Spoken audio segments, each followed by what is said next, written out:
আমরা মনের দিক থেকে শক্ত হতে হবে। আমার ভাইয়ের রক্ত। আসসালামু আলাইকুম। ফিরোজ ভাই ভালো আছেন আপনারা? ভাই কেমন আছেন ভাই? তো আলহামদুলিল্লাহ। ভাই সাপোর্ট করবেন সবাইকে। ভাই এটা যদি না করে তাহলে আমি মানুষের কথা রই না। আপনার আমাদের সবার আন্দোলন ইনশাআল্লাহ বিজয় আসবে ভাই। ইনশাআল্লাহ দোয়া করেন ভাই। আপনারা আগে আসছেন, কাজ করব, জানি আমরা দেশকে আরো ভালোভাবে এগিয়ে নিয়ে যেতে পারি। আমরা অনেক খুশি ভাই, অনেক খুশি আপনাদের আসলে। ভাই চলে যান ভাই, আপনি আপনার আসসালামু আলাইকুম ভাই। ভাই চলে যান, ভাই চলে যান ভাই। বাইরে চলে যান ভাই। ওকে ওকে ভাই, আসসালামু আলাইকুম। ভাই এই আলিম আপনার ভিডিও দেখি ভাই আমি কারণ ভালো আছে। ভালো আছে? এই তো ভালো আছেন ভাই? জি আলহামদুলিল্লাহ। ভাই এইদিকে তাকা। আমার মা মারা গেছিল তো আমি চাঁদপুরে ছিলাম। আব্বা মারা গেছে কিছুদিন আগে। তো তারপরে মা মারা গেল, ওই ট্রমা থেকে উঠতে পারি নাই। ফেসবুকে যখন ঢুকছি আমার ওই ট্রমা ভুইলা আমার এই ছোট ভাই বোন মারতেছে, মানে আর আমি আর সহ্য করতে পারি না। পরে আমি চাঁদপুর থেকে চলে আসছি ঢাকা। পরে শুনলাম যে এইখানে মানে সবাই আছে, পরে ভাবলাম যে এখানে আসি, এই জন্য আমার আশা। জি। আপনারা যারা এই ভিডিও দেখতেছেন গার্ডিয়ানরা সবাই মাঠে নামেন, আমাদের হেল্প করেন। আপনারা না আসলে আমরা অসহায়, আপনারা নামেন মাঠে। সবার জন্য দোয়া রাখবেন।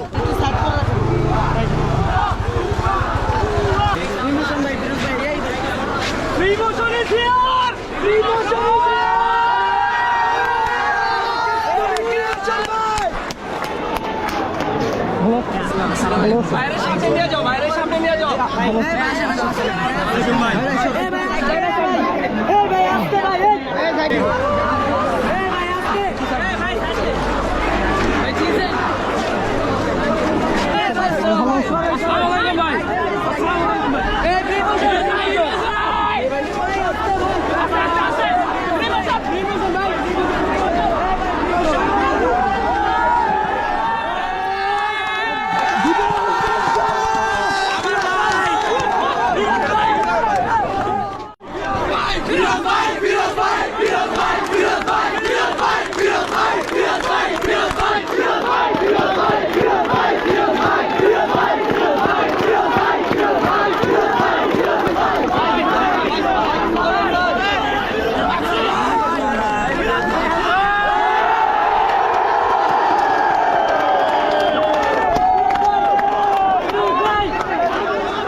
আসসালামু আলাইকুম ভাইরা।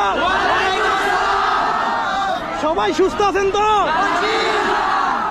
শরীরের সুস্থ বড় সুস্থ না, মনের সুস্থ সবচেয়ে বড়। আমরা মনের দিক থেকে শক্ত হতে হবে। আল্লাহ যদি বাঁচিয়ে রাখে তাইলে আমাদের এই বিজয় সুনিশ্চিত ইনশাআল্লাহ। ঘরে বসে থাকার সময় এখন না। আল্লাহ আমাদেরকে যতদিন বাঁচিয়ে রাখে ততদিন আমরা এই স্বৈর সরকারের বিরুদ্ধে লড়ে যাব। রক্ত